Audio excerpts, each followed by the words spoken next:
Everybody, it's Poor Boy Crypto, and welcome back to my channel. In today's video, I'm going to go over a couple really exciting things that have happened on the Pi Network app. Alright, so these things are big, these things are cool, and it's awesome to see progress being made within the Pi network. So have a seat and let's jump into it. It's finally here, the Node software. Awesome. First off, I apologize about the background noise. It was kind of cold morning, so I've got my heaters going. So sorry about the background noise. And then also, you'll probably have 2 videos released today because I've hit 1,000 subscribers. So I have one planned for when I reach 1,000, and then I wanted to get this video because I just don't want to miss something really cool like this happening. Alright, so the Node software is out. You'll want to have your app that's on your computer running, and if you don't have it, I'll put a link in the description. It's at mindpi.com, and then you'll want to go to Node, click download for your PC, and then install it. It's pretty easy, and then you'll want to link it up with your account using your phone. They'll ask you for a verification code, and once you have that code entered, they will sync your accounts. Alright, so then you'll come here and press the Node button that is on this program and not on your phone app, and then you'll come to here. Then you come to here and you'll see these. Now you'll need to install the Docker. Alright, so this is a virtual what is it? What was it? A virtual hardware, virtual terminal, something like that. Right? I'm not too tech savvy with all this stuff. Alright, so you'll want to read these instructions. They're kind of important for understanding what kind of node you'll want to run and how you'll want to run it. Alright, and then you'll want to download the Docker. Alright, so you'll be given 2 options, and you'll want to pick which option is best to you based on which Windows version you have.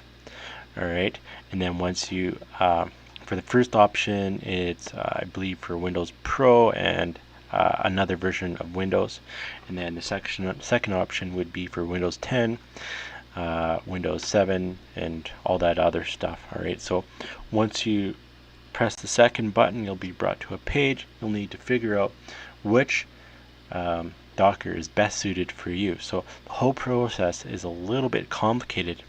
Alright, so I actually wanted to make a video and go through this whole process with you and help guide you through it, but as you can see here at the bottom, I'm having some issues of my own, and actually quite a few people are having issues. It's not the most intuitive thing. It's not very easy to go through this whole process. Alright, so what I'm going to do is I'm going to direct you to a few sources that are out there that are dedicated to helping people. Alright, so one of them is another YouTube that I saw several videos on. I didn't watch all of them, but I watched a couple of them and I looked through them, and there are some solutions for some of the more common problems. Alright, so you'll want to check those videos out. Additionally, the person that's actually helping me and going to get mine installed, Crypto God, I'll put his Discord name in there, and you can add him and maybe give him a message, and if he's able to help you, he'll help you. He is pretty busy. He has a lot of things going on, but you know, he's really good at this stuff as well. And then lastly, there is another fellow. Actually, I don't remember his Discord name. I'll find it and put it in the description as well. You'll want to add him. There is actually a Discord channel you can check out and jump in there, and hopefully someone in there can help you figure it out as well, because there is the things, it's not very easy, and also there are some things that need to be troubleshooted for some people. Alright, so you'll want to check out those, and if I find any resources in the next few days, I will also add that into the description as well. So check back on my channel and look in the description and see if there's something new in there. You can definitely try that out. So like I said, apologies. I was really hoping to have a video and walk you through it and make it nice and easy for you, but like I said, I'm having my own troubles. So maybe in the future, once I figure it out, I can have a walkthrough for everyone in the future. But until then, just do your best, and hopefully you can get through this. But this still is good news because there's progress being made. Testnet is up. It's starting to work. People have nodes all over the world. The network's starting to form. It's really cool. Things are starting to happen. This is really exciting for me. I hope it's exciting for you. The structure is being built for the Pi network. As we speak, history is happening. All right, so that's really cool, and it's just something I want to go over with you all. And we'll jump into the next topic right away. So the very next thing I wanted to talk about was the actual Pi app, and we now have an app on the Pi app platform, essentially an app within an app, and this is really cool. It shows a use case, an official first use case for Pi. Now, this is progress, and to me, it's really exciting. And this app that's within the app actually has a very good use case that's helpful and beneficial. All right, so you'll want to watch this video that's on the main page, and it goes over how it works and explains in detail. And they even talk about our privacy and how they respect our privacy and how the app will work. So I encourage you to watch the video. It only takes a few minutes. And, I won't go over that part with you. I will go over how it works. Now, first you'll press this button. And let's say this video is not on the app when you watch this video and you missed it. There's a good chance you'll be able to find this video on one of these social medias at the very bottom right here. All right. So if you missed it, check out the social media and you'll probably be able to watch the video that is on this app. Anyways, first thing we'll do is we'll press Pi Apps. Now this brings you to a chat, which will direct you right to the chat room. The regular chat rooms that we have, there's just a new one, and you can talk about this app in there. All right. And then the next is the actual app, FeverIQ. But I just want to talk about one thing first quickly. Now, if you are a developer and you plan to develop apps for Pi, there is a form that you can submit here. All right, and it's a quick questionnaire. It's not very, it's not very involved. But if you are interested, you'll want to fill this out and submit your form, and then perhaps you'll be contacted down the road to be able to incorporate your app. But that's there. Don't skip it. Don't miss it. All right, so let's jump into the app and I'll explain how it works. It's pretty intuitive and not very complicated, so you could probably figure it out with my instructions, but I'm going to go over anyways with you. Okay, so when you first jump on, right here where it says home, I've actually already filled out my questionnaire for the day. So unfortunately I can't go over that, but what I'll do is I'll explain how it works. What you'll do is there'll be a question. I think it says, how do you feel? And then you press that, and then there'll be a list of symptoms.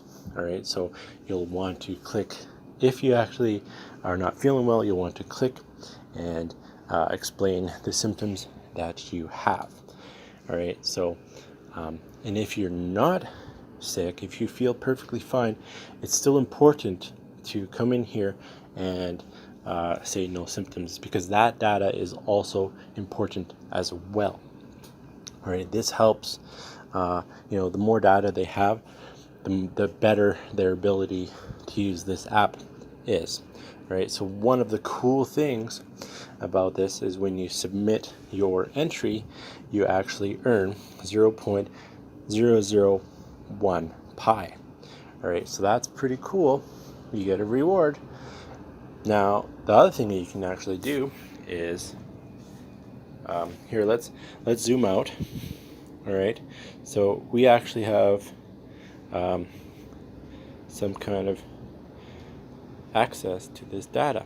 All right, so as I zoom out, it shows other entries of data around the world, which is pretty darn cool. All right, so it's good to see a lot of green circles here. All right, now let's go over another function over here. Oops, come on, there we go. All right, so you can actually donate Pi, and this goes to the pool of rewards. All right, so anybody who does an entry gets rewarded, and anybody who donates, it helps grow the pool so others can still be rewarded for entering their information. Now, additionally, when you donate, now unfortunately I can't show you because I'm already part of the in-app transfer pilot.